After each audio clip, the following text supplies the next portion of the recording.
Amigos del Punzón, muy buenas tardes. Hoy estamos musicalizando nuestro podcast con este grupo británico, Genesis, conformado por Phil Collins, Mike Rutherford y Tony Banks, quienes hicieron esta canción en el año de 1986 y fue éxito, llamada Land of Confusion o Tierra de la Confusión.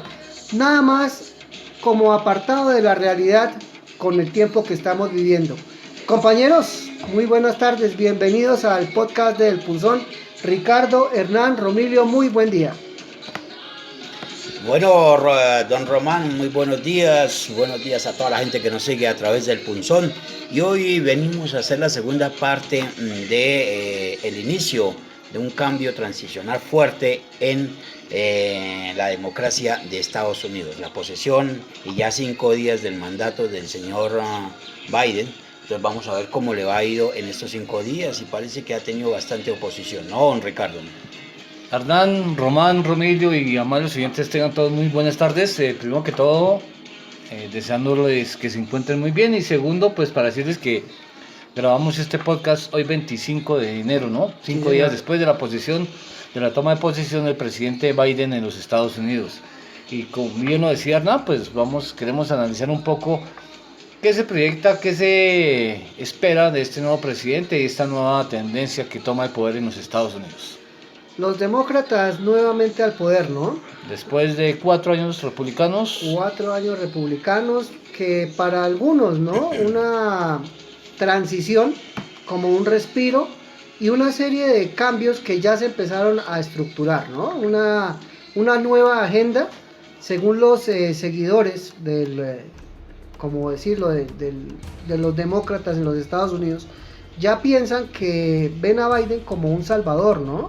Hasta este momento, hasta ahora empezando el mandato. Pues lo ven como un bálsamo, alguien que, bueno, está retomando las banderas que los demócratas promulgan a nivel de los Estados Unidos, ¿no? Bueno, ya hay bastantes críticas en esta situación y están diciendo que el que manda en la Casa Blanca es el señor Barack Obama. Entonces, no es la primera dama. No, la primera dama con Chiquinquirá. Eso pasa en otro lado, ¿no?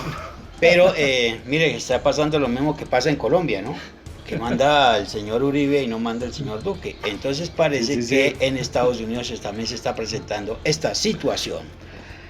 Bueno, varios temas que ya se empezaron a tratar. Por ejemplo, ya en este momento Donald Trump, expresidente de los Estados Unidos, ya tiene que cumplir varias tareas de expresidente, ¿no? No, pero antes de, bueno, Román, perdón que le corte una pregunta. ¿Donald Trump le van a hacer el juicio político, el impeachment al fin o...? Creo que sí, pero hasta este momento Donald Trump tiene sus derechos de expresidente. No, claro, tiene la dignidad de expresidente, exacto. Obviamente, no lo han vencido en juicio. Pero puede ser que el juicio se lleve a cabo. Sí, hay republicanos que están a favor de que ese juicio se lleve a cabo porque es como un mensaje que le quieren enviar al mundo entero de que actitudes como estas del expresidente Trump no van a ser toleradas de ninguna manera. Exacto. Sin importar que sea republicano, que sea demócrata, que sea izquierda, que sea derecha, que sea independiente, que sea incendiario o no importa. El hecho es que tiene que el Partido Republicano o varios representantes del Partido Republicano quieren llevar adelante este juicio político contra el expresidente Trump. Pero ya hay contradictores y ya hay varios delegados de los republicanos que están diciendo que ya es hora de que no le hagan el juicio político, el impeachment. Pero creo que ese juicio político hay opiniones, ¿no? Sí. Yo creo que el punto de inflexión está en eso, en que un juicio político a un expresidente de los Estados Unidos divida su propio partido. Exacto. En otras instancias, como el primer impeachment que le querían aplicar al señor Trump, el Partido Republicano se unió y dijo no vamos a permitir esto. Esto es un ejercicio así como la moción de censura que le han querido hacer a varios ministros aquí en Colombia. Acordemos de este último, al ministro de Defensa, Juan Mes Trujillo. Sí, el Centro Democrático cerró filas, los partidos de gobierno cerraron filas y no lo permitieron. Exacto. En este caso sí hay un quiebre donde miembros del mismo político del expresidente Trump quieren hacer este juicio político. Que son la verdadera oposición, ¿no? Uno supone que los republicanos van a hacer oposición en estos próximos años. Si le hacen ese juicio a Trump, ¿quién sería el que llevaría las banderas de la oposición? Bueno, hay una situación y es que el señor Joe Biden hizo un discurso donde llamaba a la integración y a la reconciliación y a la no violencia, a la unión de los estados de Estados Unidos, valga la redundancia. Entonces, a raíz de eso, que no violencia, no empezar, ya los republicanos que le acabé de mencionar a ustedes están diciendo que no le hagan el juicio político al señor Trump. Porque vemos que pues no se ve, como repito, en el horizonte una figura que al menos tenga una proyección dentro del Congreso para las próximas elecciones del Partido Republicano. Yo sé que es muy prematuro, hasta ahora se está retomando como la senda para algunos, pero por ejemplo ustedes se daban cuenta en las anteriores elecciones, ya los republicanos estaban mirando también a estos políticos cubanos para trabajar para las minorías, ¿no? Que eso es uno de los puntos que vamos a tratar más adelante, y ya los estaban como proyectando que de pronto algunos sonara dentro de las campanitas que por ahí, pero en este momento si se parcializan con el juicio político sería una situación, pues no sé si le pueda beneficiar a Estados Unidos políticamente hablando, ¿no? No, pues eso es un, perdón, eso es digamos, un problema interno de los Estados Unidos. Lo habíamos dicho en el programa anterior, creemos que el presidente Biden quiere quitarse encima a Trump, quiere inhabilitarlo, quiere desaparecerlo del mapa político para dentro de 4 años y no tener esa piedra en el zapato en las próximas elecciones. O sea, está pensando a futuro, porque ¿cuál es la idea de Biden? Reelegirse nuevamente y mandar 8 años, como suele suceder allá en los Estados Unidos. Eliminando a Trump, usted bien lo dice, Román, el Partido Republicano queda céfalo, por decirlo de alguna manera, queda débil, pero tienen 4 años de trabajo para buscar una figura política. Generalmente esos candidatos a la presidencia en Estados Unidos son senadores reconocidos de gran trayectoria y que cuentan con un respaldo, sí, primero político y segundo económico. Son gente multimillonaria los que presentan sus nombres para la primera magistratura de los Estados Unidos, no son cualquier... O gobernadores de estado, ¿no? Ya hemos visto, por ejemplo, cuando Jimmy Carter, cuando el mismo Bill Clinton, sí, venían de ser gobernadores o reciben ayuda de gobernadores, ¿no? El caso de Bush hijo, cuando el hermano Jeff Bush era el gobernador de la Florida y pues fue el estado que definió en el colegio electoral, sí, cuando él llegó a la primera magistratura. Sí, que fue una elección muy larga, ¿no? Sí, algo, pues también surgieron algunos rumores, ¿no? Sin confirmar, por supuesto. ¿Hubo billete por medio? Más o menos. Pero bueno, viéndolo ahora al presidente Trump como expresidente, tiene que cumplir varias normatividades, ¿no? Él va a ser, él tiene de aquí en adelante prohibido manejar carro. Ahora va a tener un chofer que lo va a acompañar a todo lado. Él tiene prohibido volver a salir solo. Ya, por ejemplo, si quiere jugar golf, tiene que ir con su séquito. Pues tiene su caddy. Exacto, pero tiene que ir con el servicio secreto, se le va a asignar... ¿Eso qué es? ¿Qué? O sea, esa figura que le prohíben estar solo, ¿qué es? ¿No es una persecución pues, camuflada? Pues para todos los expresidentes tienen que someterse, claro, a esto. O sea, ¿no es una vigilancia? Sí. Prácticamente es una vigilancia. Lo mismo, él ya no podrá mandar correos internos sin que el servicio secreto lo tenga que revisar. Y hará parte de la agencia consultiva de expresidentes. Claro. Es decir, en cualquier momento Biden puede ir a preguntarle cualquier cosa a Trump. No, al grupo de expresidentes. Exacto, sí. Los puede llamar, los convoca a reunión y les pide consejos sobre algún tema de importancia para el país. Exacto. Y hablando de Biden, ya se puso como muy dinámico. Ya firmó 17 decretos para normalizar a los Estados Unidos, según dijo. Porque habían unos puntos que no, como se dice en el lenguaje coloquial, no cuadraban. Entonces ya reglamentó algo. Por ejemplo, son 5 puntos principales. El primero es el manejo del COVID. Vemos que Estados Unidos es el país con mayor número de contagios en el mundo. Creo que los muertos también, obviamente. Entonces, Biden, ¿qué quiere hacer? Regresar a la Organización Mundial de la Salud, Recordemos que Trump había salido. Ahorita él tiene prohibido exigirle a la gente que use tapabocas, pero él dijo que va a ser como un instrumento, va a ser un motivador para que la gente al menos utilice los tapabocas en los edificios públicos. ¿Esto con qué motivo? Para prevenir que los contagios, al menos en los edificios donde haya mucho tránsito de personas y obviamente usuarios, que tengan que ir a consultar algunos trámites o algunos papeleos, decirlo de alguna manera, relativos al Estado. Aquí surge una pregunta, Román y Hernán y oyentes. Eso puede, bueno, las políticas de Trump respecto a la salud pública, al manejo del COVID, retirarse de la OMS, estarán directamente ligadas con el aumento de casos de COVID en los Estados Unidos. Acordemos que Estados Unidos es uno de los países donde más víctimas y más contagios hay. Hay varias cosas, y es que Biden ya se puso la vacuna, fue uno de los primeros. Hay otra cosa, y es lo que están criticando los republicanos, y es que el señor Biden quiere volver a la Organización Mundial de la Salud, pero le critican el hecho de que China no fue responsable en dar la información a tiempo para evitar la expansión del coronavirus. A eso es lo que apuntan los señores del área de los republicanos, que China está ahí metida, y entonces sería apoyar a la comunidad, al régimen, que pues prácticamente es el enemigo número uno en la actualidad de Estados Unidos, como lo es la potencia de China con respecto al armamento y todo lo otro. Es eso, solamente atacan a Biden es por ese lado. Sí, también pues pudimos ver que Trump no, al principio, como que no tomó muy en serio este tema del COVID-19, y pues lamentablemente para muchas personas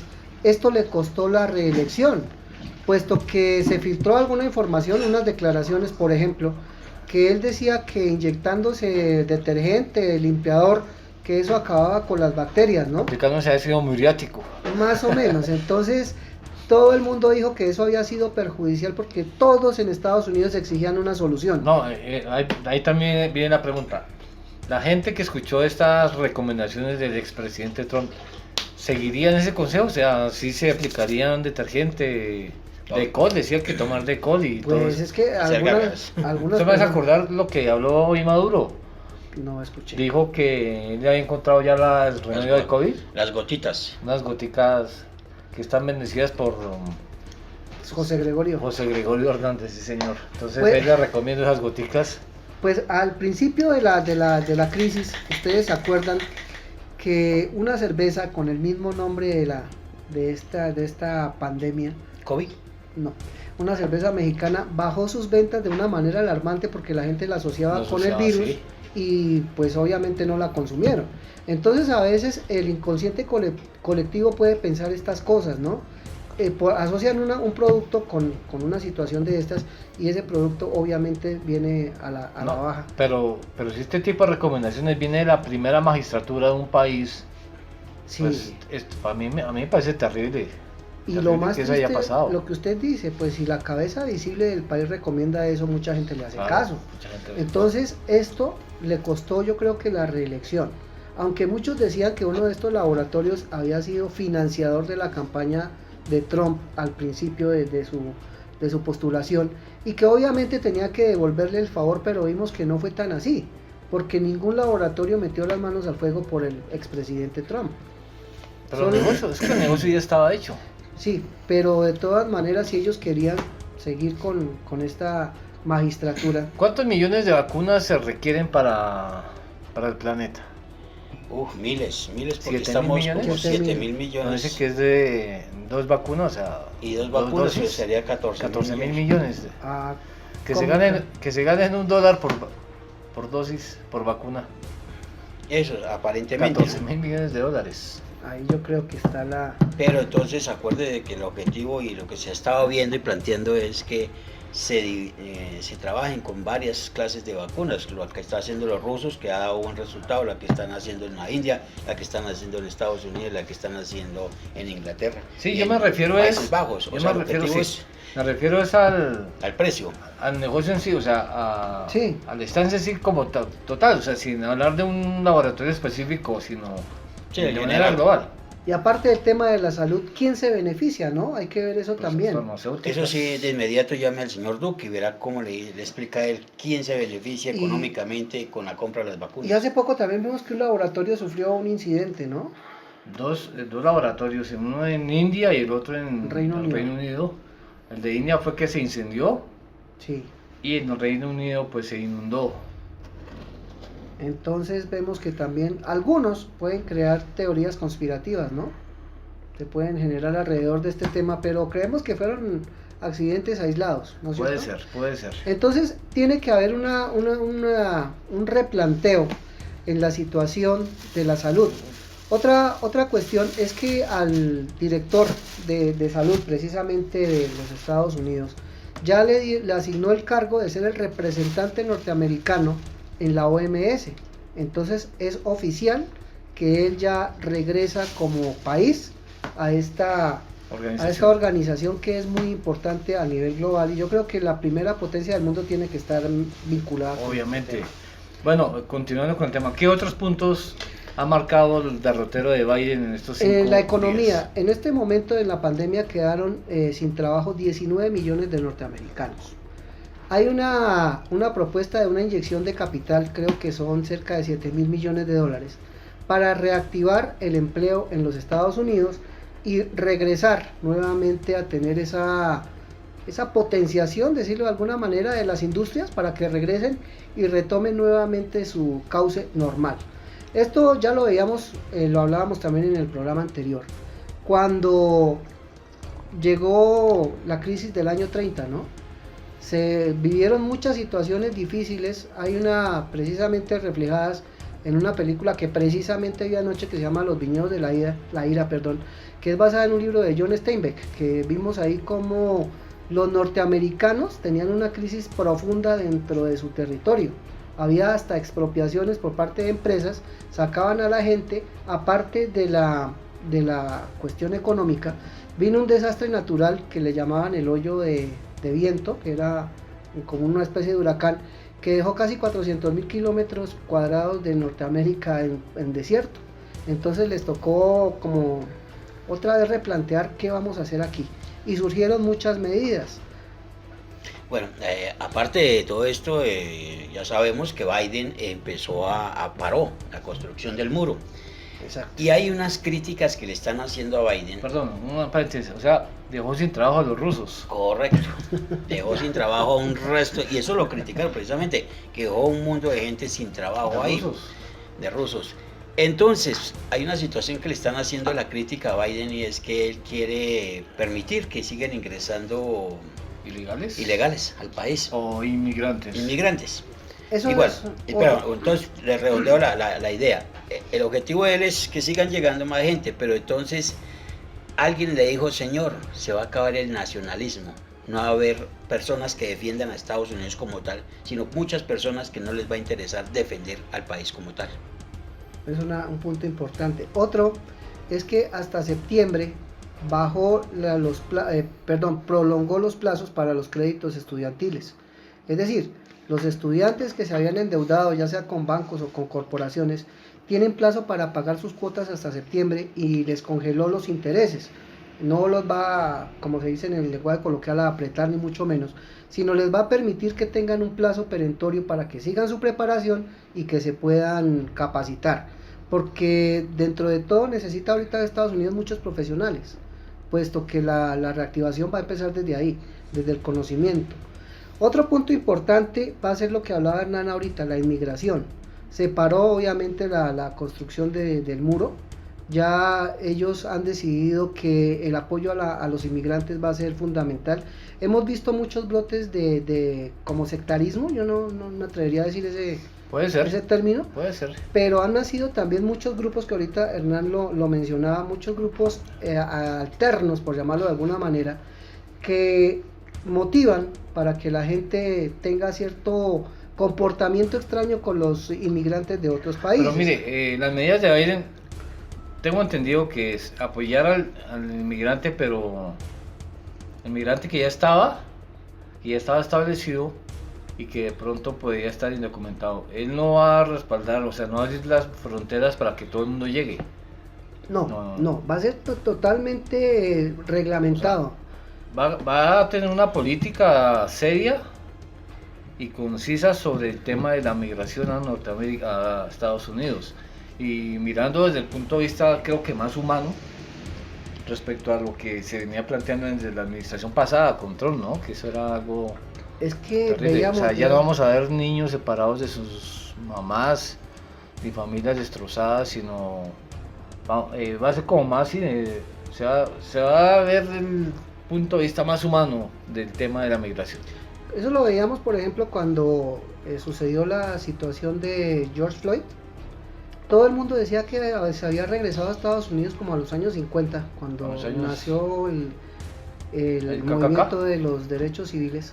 Pues es que No, ese fue antes. Sí, ese fue cuando antes. Rosa Parks se negó a dejarle su puesto a un blanco y ahí en un bus, ¿no? En un bus, ella iba para su trabajo. Y de ahí en adelante esto motivó a figuras como Martin Luther King a defender los derechos de los afrodescendientes.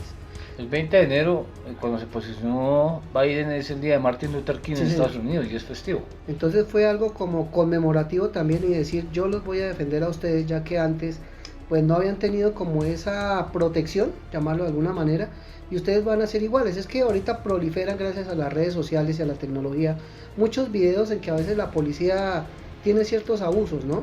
No sabemos si tenga uno o el otro la razón, pero nos muestran que sí, a veces se sobrepasan con la fuerza y algunas situaciones se presentan ahí. Entonces muchas personas se sienten ahorita identificados con este tema porque los afrodescendientes han tenido como un papel preponderante. Recordemos que el antecesor de Trump fue el primer presidente afrodescendiente. Entonces ya tienen un papel preponderante. Yo creo que ya hay muchos legisladores también, en el Congreso hay muchas personas de color que pueden tomar decisiones, inclusive la vicepresidenta creo que también es mestiza, entonces Kamala ya... Harris. Exacto. Era senadora, ¿no? Sí, era senadora fiscal. Eso. Y fue senadora también. Pero eso depende del cristal con el que se mire, me parece a mí. Cuando son temas, digamos, electorales, cuando son temas de carácter general y temas políticos, creo que sí se consideran a los migrantes, a la gente afrodescendiente o a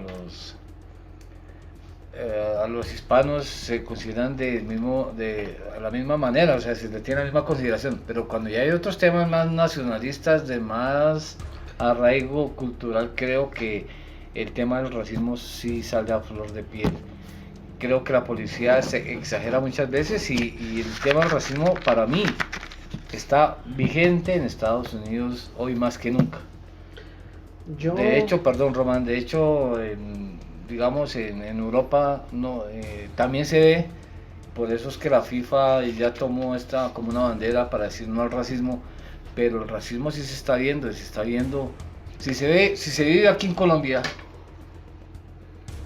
¿cómo no se va a vivir en unas naciones de ese estilo, de ese talante, por llamarlo de alguna manera? Es más, a una colación sobre el racismo, la sanción que le hicieron al jugador uruguayo, ¿no? Por decirle negrito a un muchacho, por decirle simplemente negrito. Sí, que ahí tuvo que intervenir hasta la Real Academia de la Lengua Uruguaya, ¿no? Protestando la decisión. No pero sé fue sancionado. Sí. No sé si sea Real Academia o solo Academia, porque Uruguay ya no depende de la española, entonces no sé. Pero estos son situaciones que a veces lo que ocurre en Estados Unidos tiene repercusiones a nivel mundial. ¿Se acuerdan, por ejemplo, en los Olímpicos de Tokio o de México fue? Cuando este atleta John Carlos y su compañero hicieron la señal de las Panteras Negras, y el atleta australiano también por solidaridad, y resulta que a él lo abandonaron totalmente en su país, le dieron la espalda, no lo recibieron como medallista olímpico, y el señor murió en la pobreza, y estos dos atletas después desde Estados Unidos fueron a su funeral. Entonces lo que se hace en Estados Unidos yo creo que repercute a nivel global, ¿no? Ya lo veíamos, por ejemplo, el nivel de, no sé si este término quepa, el nivel de racismo en Estados Unidos es tremendo. Hay una película que se llama El Nacimiento de una Nación, que ahí hablan de la guerra de secesión, y no utilizaron actores afrodescendientes para hacer de esclavos, sino que eran actores blancos pintados, y los pintaban. Eso pasaba acá en la televisión colombiana. ¿Recuerdan una serie que se llamaba La Pezuña del Diablo? La Pezuña del Diablo. El protagonista era Ronald Layazo, Sí, lo señor. pintaban de negro. Mi profesor de arte dramático. Sí. Y él es blanco, es un costeño blanco. Entonces veíamos que todo lo que pasa allá repercute en cuanto a esta situación. Yo creo que dos países fueron los que estuvieron un poquito adelantados hacia esto. No, creo no equivocarme si ustedes me corregirán, que fue Sudáfrica y Estados Unidos. Sudáfrica con el apartheid y Estados Unidos con la situación de los años 50 y 60, ¿no? Inclusive más, desde, yo creo que en el siglo XX, principios, o sea, no, el racismo se ha vivido en Estados Unidos, creo que en toda a lo largo de su historia, pero se recrudeció, creo que en el siglo XX, de Sí. mitad del siglo XX hacia atrás, porque ahí se notaba, o sea, se veía y el fiel reflejo de eso son las mismas películas, los mismos eventos deportivos, los mismos... El cine. El cine, sí, el deporte y otro tipo de manifestaciones culturales donde uno se da cuenta que el racismo existe. Por eso digo, hoy en día el racismo está arraigado más que nunca en nuestras vidas, en nuestro cotidiano andar. Sí. Que efectivamente, pues las políticas de Estado van en contra del racismo y está prohibido y todo esto, pero sí, el racismo está para mí está más vigente que nunca. Sí, Y pues. la discriminación de los latinos allá. Sí. Se ha visto mucho marcado ahí en los estados que colindan con México, ¿no? Tratan muy duro a los mexicanos que pasan a hacer compras allá. Sí.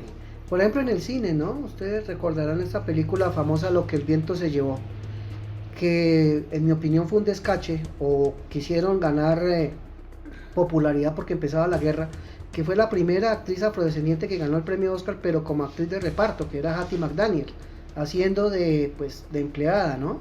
Después hubo otra que se llamó Pero ahí no pasó nada, o sea... Pues que siempre hubo como por algunas, ¿cómo decirlo? Facciones del medio no querían que ella llegara allá. Hubo otra en los años 50 que estaba postulada para el premio Oscar y terminó muriendo, que se llamaba Dorothy Dandridge. En alguna oportunidad alguien mencionaba que ella fue a un hotel y con la punta del pie tocó la piscina, el agua de la piscina. Y el gerente le dijo que por favor se retirara, que iba a limpiar la piscina puesto que ya la había contaminado. Esto la hizo entrar en shock y bueno, sucedieron otras cosas. Y tuvo que llegar el año 68 para que Sidney Poitier ganara el premio Oscar a Mejor Actor, que fue con una película precisamente que hablaba de que no había que haber racismo, ¿no? Adivina quién viene a cenar, con Kathleen Hepburn y precisamente Sidney Poitier, que hablaban de una pareja interracial, que se podían casar, un médico con, bueno, en fin. Y esto yo creo que rompió un poquito los estándares, ¿no? Porque era muy mal visto ver una pareja interracial, ¿se puede decir? Sí, puede ser. Uno de los que se ganó estas enemistades también en el mundo del espectáculo fue Sammy Davis Jr. Él se casó con una actriz rubia sueca y todo el mundo le dio la espalda, salvo Frank Sinatra, que dijo, hombre, pues... ¿Y después se quedó con la esposa o qué? Pues se separaron, pero fue como un golpe de opinión que se dio que estos matrimonios podían progresar. Ya entrado como yo creo que a los años 70 ya se como que en el mundo del espectáculo, que es un referente, ya se vieron como más protagonistas de color, ¿cierto? Esa película, por ejemplo, Shaft, que era un detective afrodescendiente, ya era el protagonista de la película. Obviamente la música en los 80 fue fundamental porque fueron los que grabaron, yo creo que uno de los mejores éxitos de la música norteamericana fueron afrodescendientes. Claro, en los 70 y 80s. 80s. Lionel Richie, Tina Turner, Michael Jackson. Estaba también Stevie Wonder. El productor Quincy Jones, Quincy que Jones. es la máxima figura de la música en los 80, ¿no? Exacto, entonces ya se vivió como un bálsamo, podemos decirlo, una reconciliación. Y después con estas situaciones como la de George Floyd ya se veía como un poquito de desconfianza, podemos decirlo. Sí, pues esperar a ver ahora, porque pues sí, estamos hablando de tiempos anteriores, pero falta ver ahora con toda esta apertura que está haciendo el señor Joe Biden. Pues yo no creo que las cosas cambien. Respecto al tema del racismo, me parece que van a continuar. Me parece que sí, habrá cambios y habrá decisiones que afectarán a unos y a otros no tanto, pero que hay un cambio radical en la política de Estados Unidos, inclusive políticas internas respecto al tema del racismo, no lo veo. No. Lo veo que eso va a continuar igual y que para mí, ser negro en Estados Unidos es duro. Difícil. Pero viene a una acotación, y es que acuérdese, como yo arranqué, que el señor Barack Obama tiene bastante injerencia en la gobernación o en el mandato de Joe Biden. Totalmente de acuerdo, Hernán, pero creo que el tema del racismo, nuevamente digo, está arraigado en el imaginario colectivo, por llamarlo de alguna manera. Sí. No me gusta ese término a mí, pero creo que es como válido emplearlo acá. Que eso viene como, eso es innato en el norteamericano, norteamericano puro, europeo, entre comillas. Sí. Y eso es bien arraigado, y eso es, yo creo que es imposible quitar eso. Sí, Que cuando- está ahí, el racismo está, y las manifestaciones del racismo se van a dar, y se van a dar, y se dan. Es que nuevamente hemos visto movimientos, por ejemplo, de norteamericanos que utilizan la bandera de la Unión, De la Unión, sí. que esto eran los estados esclavistas durante la Guerra Civil Norteamericana. Algunos podrán decir que son unos resentidos. Pero no lo son. También incendiarios. Puede ser, puede ser. Entonces vemos que estas políticas del señor Biden pueden generar algún cambio. Otra de ellas es la social. Por ejemplo, se ha hablado mucho de integración. Ya se está hablando, por ejemplo, de que los transexuales puedan hacer parte de las fuerzas militares norteamericanas. También de que ellos tengan un acceso más importante a las viviendas, que puedan acceder a hacer créditos de vivienda. Y pues ya vemos que un transexual va a ser parte del gabinete de Joe Biden. Pero mire que eso es parte también del racismo, la discriminación a grupos sociales, a los transexuales, a la gente con diferentes tendencias sexuales, también los discriminan allá en Estados Unidos. Trump creo que tenía una política dura contra ellos, ¿no? Sí, Sí, claro, bastante cerrado. Sí. Biden llega a cambiar esa política, pero vuelvo y digo, en el arraigo popular del norteamericano eso tiene vigencia y sigue estando vivo. sí. Sigue marcando una pauta importante en el diario vivir del norteamericano, y ser racista, no tener tolerancia hacia las diferencias sexuales, ver al otro al diferente a uno con ojos de ogro, pues eso es, creo que una realidad que se vive y se palpa hoy en día ya. Pero es que, por ejemplo, vemos que es contradictorio, Ricardo, situaciones como las que se han presentado otrora, hace años. Por ejemplo, ustedes se acuerdan que había un grupo que se llamaba Village People, que era identificado con esta comunidad. Y ellos hicieron un video, no me acuerdo en qué año, fue como en el 80, 70, Finales de los 70, Sí. creo que era el 78, 79. que se llamaba In the Navy. Y era que La Armada. la Armada los contrató a ellos Sí. para que hicieran una campaña para que los muchachos de esa época se enlistaran en esta fuerza armada de los Estados Unidos.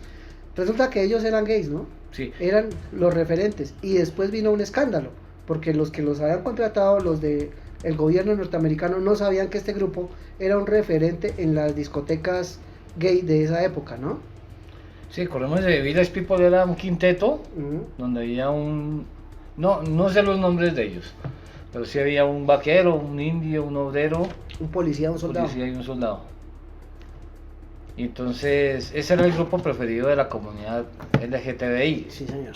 A ellos les encantaba ese grupo y se identificaban. Y ahí viene el problema con la Armada o con el gobierno de Estados Unidos por eso, por el tema que ellos, no he dicho, le cantaban a los homosexuales o Sí. digámoslo así. Y el otro era el que decían EMCA, ¿no? Que era la Young Man Corporation American, que es de los jóvenes cristianos americanos, ¿no? Young Man Christian American. Sí. Y ellos motivaban a los jóvenes que fueran allá. Después tuvieron cierto inconveniente también con la comunidad católica. Eso le pasó a un amigo mío que le gustaba mucho la comida. Entonces vino ¿cómo decirlo? Doble moral. No sé si... También eso está marcado en la historia de los Estados Unidos, la doble moral. Bueno, Sí. les hago Bueno, una yo creo que no en Estados Unidos, pero en la raza humana. Yo señor. creo que sí. La acotación que anexo ahí es que el señor Biden se ha declarado que él es católico. Entonces, si se da apertura a esto de los transexuales, de los homosexuales y de todos estos aspectos, incluido en Miami, ya se puede tener sexo en la vía pública, no hay problema por eso. Entonces hay tantas libertades, la libertad del aborto va a tener también sus contradicciones, ¿no? Porque si eres católico, eres el segundo presidente católico que tiene Estados Unidos en su historia, entonces si va a tener tantas libertades, también está contradiciendo sus principios morales. La masacre que hubo en Miami fue en el mandato de Trump, ¿cierto? Sí, Entonces puede tener también que como... fue en un bar gay. Exactamente. Entonces pueden decir que estas situaciones no van a volver a repetirse, que Alemania o Colombia. va a haber mucha inclusión, va a haber... ¿Un ¿cómo? oyente? Sí, El oyente nos manda saludos. un infiltrado. Entonces es un tema fundamental. El otro del que firmó política fue el de la ecología. Recordemos que ella va a retomar los pactos que habían anteriormente en el gobierno de Obama con relación a los temas ecológicos. El Pacto de París. Exactamente. El aspecto climático Sí. se lo está refutando el Congreso por eso, porque hay muchas inconsistencias en ese pacto. Por ejemplo, se estaba construyendo un oleoducto que se llama el Keystone, que era para llevar petróleo desde Canadá hasta los Estados Unidos, pero que el proceso ecológico era adverso. Él ya detuvo la construcción de este oleoducto, regresó también a los otros pactos y esperemos a ver cómo va a ser el tema del manejo de las armas nucleares, ¿no? Que hubo una situación con Corea del Norte. Recordemos que en el mundo hay 9 países que cuentan con armamento nuclear, que son Estados Unidos, Rusia, Reino Unido, Francia, Pakistán, India, Corea del Norte y China. Entonces estos países, no sé si haya... y Rusia obviamente. Sí, ahí sí, usted lo nombró. ¿Sí? Sí. Que no vaya a haber pues ningún lío en la cuestión nuclear, porque recordemos que eso ha sido uno de los detonantes o caballitos de batalla para que Estados Unidos tenga ¿cómo se dice eso? Que se pueda entrometer en las políticas internacionales de otros países y la excusa va a ser el armamento nuclear. Yo creo que el tema del armamento nuclear ya pasó, a mí me parece, creo yo, pasó ya a un segundo plano, porque esas épocas donde Estados Unidos intervenía en los asuntos internos de los diferentes países, yo creo que hoy en día ya no se ve eso. El otro país es Israel. Israel tiene aliado de Estados Unidos. Sí. Pero bueno, hablando precisamente del desarme nuclear o al contrario, el armamento nuclear que se está dando en diferentes países como las ojivas que acabó de presentar el señor del régimen de Kim allá en Corea del Norte, pues denota y ya han mostrado que Estados Unidos ya no es la primer potencia en armamento. Está primero China, está primero Rusia y sí está de terceras Estados Unidos. Entonces la cosa, al entrar en un conflicto, que ahí sí mucha gente está en contra de Trump por eso, al entrar en un conflicto, pues Estados Unidos llevaría pelo y de parte de nosotros, porque pues un misil mal enviado termina acabando con nosotros. Sí, ahí es donde... un misil perdido. Sí, donde veíamos también lo que decíamos la vez anterior, y es que dentro de todo Trump fue el único presidente que no armó guerras a nivel No internacional. armó pleito con ninguno. Antes trató de firmar pactos de no agresión. Dice ¿sí? que firmó 9 pactos de paz, Sí, según escuché a Romino que y lo precisamente por hacer un acercamiento de esos con Ucrania fue que le abrieron el primer proceso, ¿no? Sí. Entonces vemos que como que es impopular que usted sea un presidente pacifista en los Estados Unidos. ¿Por qué? Vemos que en el dijo. Es año... que no, yo creo que no tanto eso, Román. Creo que son unas medidas que afectan a la gente de una manera, digamos que infame. No tiene nada que ver con el tema de armamento nuclear o de crear conflictos con otros países. Otra vez, o me dice ese oyente. Entonces, me parece a mí que es muy aparte el tema de la política internacional de Estados Unidos con el tema de políticas internas. Sí, obviamente. Pero como Estados Unidos tiene injerencia en todo lado, recordemos que en los años 70, cuando estaba Jimmy Carter, él promulgó para que el mundo estuviera en paz. ¿Se acuerdan que él firmó los acuerdos de Campo David?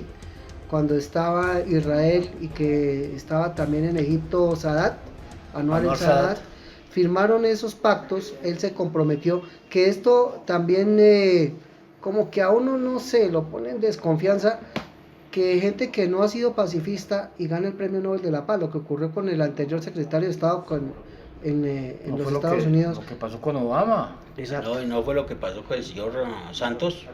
Sí, cuando estaba, Premio por Nobel de ejemplo, Paz. Santos firma un proceso de paz con las guerrillas más antiguas del planeta. cuando estaba Henry Kissinger en los Estados Unidos, que muchos dicen que fue uno de los que se entrometió más en todos los conflictos internacionales y le dieron el premio Sí, Nobel le de dio la premio, Paz. exactamente. Entonces, volviendo al tema, Jimmy Carter promulgó porque la paz se firmara en los Estados Unidos y salió y no optó por la reelección mejor, pero llegó Reagan con ese discurso patriótico y barrió en las elecciones. Fue uno de los más populares en ese tema. Bueno, pues yo pienso que son otros tiempos.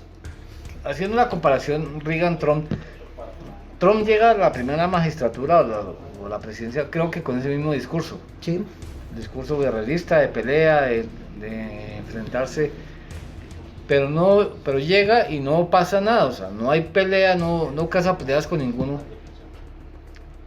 El norteamericano corriente creo que eso era lo que quería oír, pero creo que el desfase de Trump no está tanto en eso, creo que está en otro tipo de decisiones como Él las que buscaba acabamos de más decir. el nacionalismo. Por eso, pero el nacionalismo ¿qué implica? Pues sí, no, pero internamente en su país, más que otra cosa. Porque mire, hasta las mismas tropas, eso se supo ya ahorita, las mismas tropas engañaron a Trump. Estados Unidos tiene tropas en Siria, Claro. que es el país ahorita que está bastante en guerra, y Trump había dado la orden de sacar tropas. Y cada rato le decían que salían tantos contingentes de soldados, y era mentira. Los contingentes siguen allá, en Siria. Entonces Sí. esta situación pues deja es asombrado. como que a la opinión pública se le vende como otra No, o cosa. sea, el discurso para mí era así nacionalista, totalmente de acuerdo y radical en su modo de pensar y de ser. Pero creo que la gente se cansa de eso, la gente ve o se da cuenta que pueden caer en un régimen un tanto peligroso y que 4 años más de Trump en el poder serían fatales para tanto Estados Unidos como para el mundo entero. Sí, señor. La gente, ¿qué hace? Pues vota en contra, eligen a Biden. Obviamente, pues la pataleta y todo esto que ocurre sí, Es nacionalismo cierto, puro. Sí, es puro nacionalismo.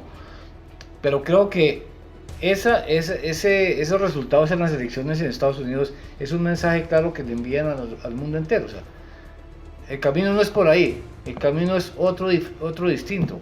O sea, el camino no es ser usted radical, nacionalista, ser una persona muy de un solo corte, de un solo punto, sino que hay que ser más, digamos, más multipropósito, más variopinto en su modo de actuar y en su modo de proceder. El máximo si es el presidente de los Estados Unidos. Sí, señor.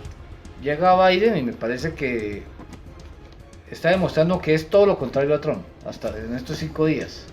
Esperemos qué va a pasar más adelante, no sabemos. Sí, es que hay situaciones que uno no comprende, como algunas políticas que ha desarrollado Estados Unidos internamente.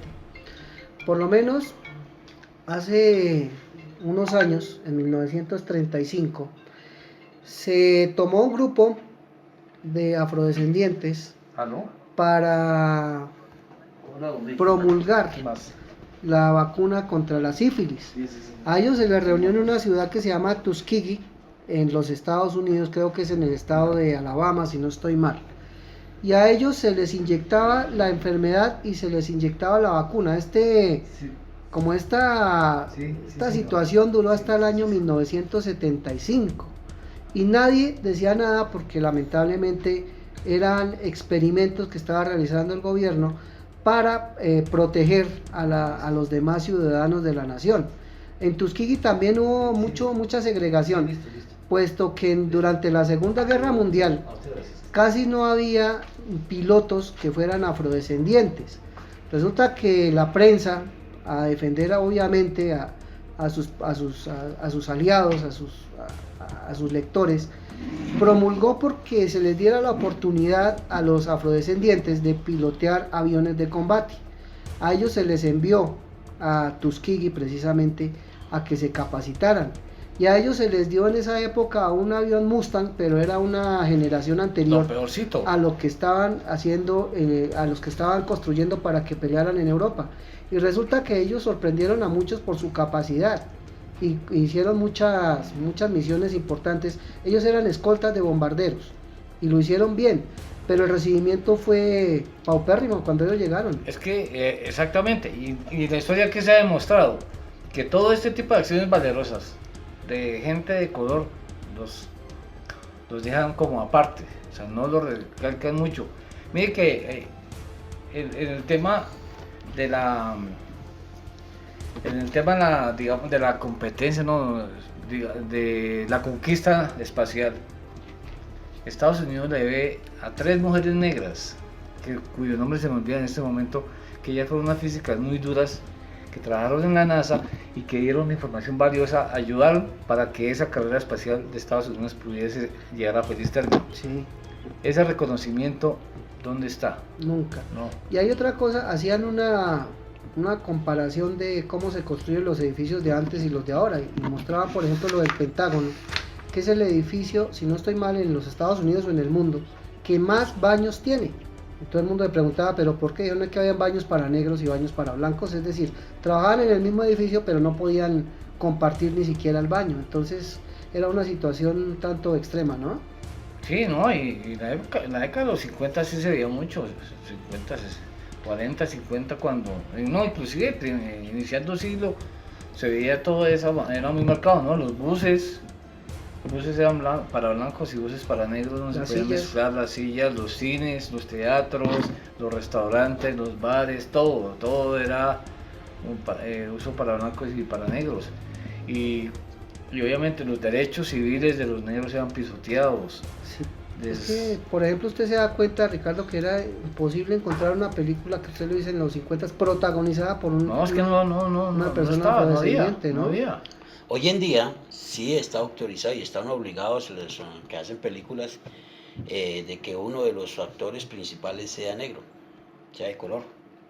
Están obligados. ¿Obligados? Sí, No, obligados. Sí. no. Todas las producciones de cine. No creo, porque si son todas las películas, no hay películas común y corriente. Mira que la mayoría tienen que utilizar un negro ahí. No, Muchacho, bueno, no una creo, persona no. de color. No No, he no, visto. racista. Miren, verá, analicen, por No, es que favor, por eso, porque simplemente. veo cines que no Por ejemplo, veo, no una- hace el comentario. Una película que habla de eso es Forrest Gump, y yo no me acuerdo que haya solo el soldado que fue aparte, que fue socio en el ejército, y de resto no hay más. No, exactamente, bueno, de pronto decir que emplee gente negra, bueno, estamos de acuerdo, pero que los protagonistas tengan que ser negros. Uno de. No, yo no lo veo. Les debo de tarea, hombre, investiguen primero. ¿Por qué? Vamos, ahora hay otra situación y pues si ustedes están alargando el tema sobre los negros, sobre todo el racismo, pero viene una situación y es los demás, los latinos, ¿qué papel van a cumplir? Ya les están dando oportunidades, sí, pero ¿qué papel funciona? Y ahí hay algo fundamental, mucha gente está llegando al sueño americano a Los Ángeles y resulta que allá se está viviendo una pobreza tenaz, sobre todo en estos días, por lo que no se está produciendo películas. Es que esta situación de los latinos ha sido, yo creo que yo creo que no tan fundamental, pero sí importante, sobre todo cuando empezó la Segunda Guerra Mundial, ¿no? Porque en Estados Unidos se quedó sin mano de obra. Entonces hagamos una excepción y dejemos entrar latinos para que trabajen. Mire, para mí el tema de la inmigración va de la mano, está acorde con el desarrollo de las naciones. Cuando usted necesita mano de obra, necesita que llegue gente a su país, llega gente a trabajar, a meter la ficha, como se dice, pues obviamente hay que dejarlos, porque eso es lo que hace es engrandecer el mismo país. El problema es cuando llegan a hacer cosas que no deben hacer. Exactamente. Como pudo haber pasado aquí en Colombia ahora con ese tema de los inmigrantes venezolanos, ¿no? Sí. Por ejemplo, en Hubo Estados unos Unidos, que llegaron a trabajar y a hacer la vida, pero llegaron otros a hacer cosas que no en tenían. el siglo ¿Qué XIX hacer? fueron los chinos, que fueron los que ayudaron a construir el El ferrocarril. ferrocarril, obviamente, y Estados Unidos le debe mucho al desarrollo de esa nación, de esa cantidad de mano de obra china que llegó. Sí. Y ellos eran los que ponían ahí a frentearlo. Y en el siglo XX, como digo, ya el periodo entre guerras, los latinos fueron los que, especialmente me atrevo a decir mexicanos, los que hicieron grande la industria agropecuaria en los Estados Unidos y las empresas. En este momento no me acuerdo del nombre de la señora que llegó a ser contadora general de los Estados Unidos en el gobierno de Richard Nixon. Ella era mexicana, ella emigró desde su país a los Estados Unidos, pusieron un puestico de tacos y ahora no tengo claro cómo se llama la empresa, la más grande productora en los Estados Unidos, y ella fue la gestora. Entonces Nixon dijo, venga, usted es importante para el desarrollo del país, la voy a poner en este cargo para que demuestre que usted también puede llegar a ser un ejemplo para la sociedad norteamericana. Bueno, hay una situación y que el gobierno colombiano quiere implementar algo muy parecido, siempre de copia, ¿no?, de Estados Unidos, y es el famoso trabajo por horas, ¿no? 4 horas. En Estados Unidos se tiene programado ese trabajo por horas, y muchos colombianos, muchos amigos, inclusive aquí en Chiquinquirá, han partido y laboran así, 4 horas en un lado, 4 horas en otro lado y 4 horas en otro lado, trabajan 12 horas al día. Entonces parece que aquí, pues, en Colombia y en Estados Unidos ha dado resultados, pero pues, donde no pagan los famosos, todo lo de pensión y todo lo de ley. Pues, mire, y en Colombia lo quieren implementar precisamente por eso. Si usted en Estados Unidos se va hoy en día a trabajar y a usted lo emplean como indocumentado, usted corre un riesgo grande y el que lo emplea también. O sea, la ley contra los latinos no es tanto porque usted sea latino o no sea. La ley tiene que ver es con la situación jurídica en la que usted se encuentra. Si usted es un empresario grande, usted puede llegar allá como latino y crear su empresa, siempre y cuando cumpla todos los lineamientos de ley que le impongan allá. Pero si usted llega como indocumentado, pues obviamente usted está en riesgo de que lo pesquen, se den cuenta y lo saquen. Y ya eso es una ley generalizada donde los mismos norteamericanos, inclusive los mismos latinos, si ven que entraron a un indocumentado, pueden ir y sapearlo. Sí, denunciarlo. Pueden ir y denunciarlo, sí. Es que Los mismos vecinos, la misma gente, porque eso es un complique. Claro, hubo unas excepciones, y vuelvo al periodo de las guerras mundiales. Cuando veíamos que California floreció porque empezó a desarrollar los cultivos de frutas. Entonces ellos hicieron ciertas concesiones con los veteranos de guerra que habían peleado aliados a Estados Unidos. Esto se prolongó hasta la guerra de Corea. Cuando muchos colombianos llegaban allá, les ofrecían trabajo, les decían, no, es que usted es héroe de guerra, se puede quedar trabajando acá, pero precisamente porque había disminuido la mano de obra. Yo creo que ya después se normalizó porque vino los baby boomers en los años 60, recordemos el apagón de Nueva York en el 66, que 9 meses después fue el mayor crecimiento demográfico de Estados Unidos en su historia. Entonces la gente después de la Segunda Guerra Mundial quedó con un pensamiento de que yo no voy a tener hijos porque no quiero que sufran, no quiero que vayan a la guerra ni nada de eso. Después de los 60 como que se retomó este pensamiento y ya se normalizó el crecimiento demográfico. Entonces asimismo las políticas de migración se volvieron más fuertes, más duras, para prevenir precisamente esto, ¿no? Que lleguen personas de otro país a armar desorden y no a ser productivos, porque vemos que en Estados Unidos hay muchos empresarios latinos que han fortalecido la industria, hay muchos empleadores latinos. Quítale a la economía estadounidense todos los latinos, la fuerza de obra, la mano de obra latina. Sí, es importantísimo, no sé el dato, pero hay muchísimos norteamericanos que le deben el futuro de su país, el presente y el pasado a los inmigrantes. O sea, la visión que tiene que Joe Biden ahorita es, entren latinos que necesitamos mano de obra. No tanto eso, no. Es normalizar la situación de cada cual. No permitir que lleguen y eso no le pasa en Estados Unidos, pasa en cualquier país del mundo. Sí. Usted no puede permitir que llegue alguien a su casa a vivir de ocio. Sin producir, no, ustedes en un momento, hermano, vamos a ir a trabajar, a producir, a hacer cosas. Sí. Si no puede, pues váyase. O sea, usted lo saca de su casa. Eso es lo que pasa ahí, como pasa aquí en Colombia, pasa en cualquier país del mundo. Sí, por ejemplo, vemos esta situación que pasó, valga la redundancia, en los años 70, 60-70, cuando se presentó el conato de guerra entre Grecia, Chipre y Turquía. Muchos turcos decidieron irse a Alemania a trabajar en las minas, porque Alemania iba en un proceso productivo, ya todo el mundo se estaba capacitando y nadie quería trabajar en las minas. Alemania abrió sus fronteras.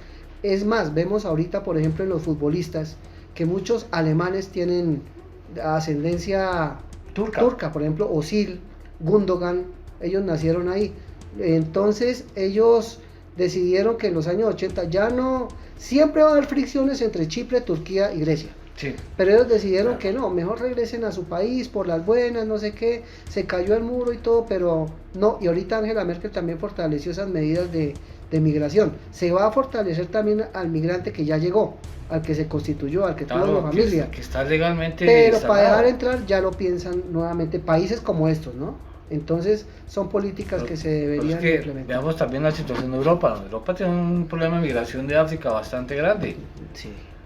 O sea, de África le llegan cantidades, eso que ahora ha bajado mucho, pero antes llegaba mucha gente de África indocumentada. Sí. Y mire el hecho de nomás la selección de Francia, la mayoría ya son Pero ellos morenos. sí, pero ellos son... Francia ya es por un proceso colonialista. De colonia, ¿no? sí.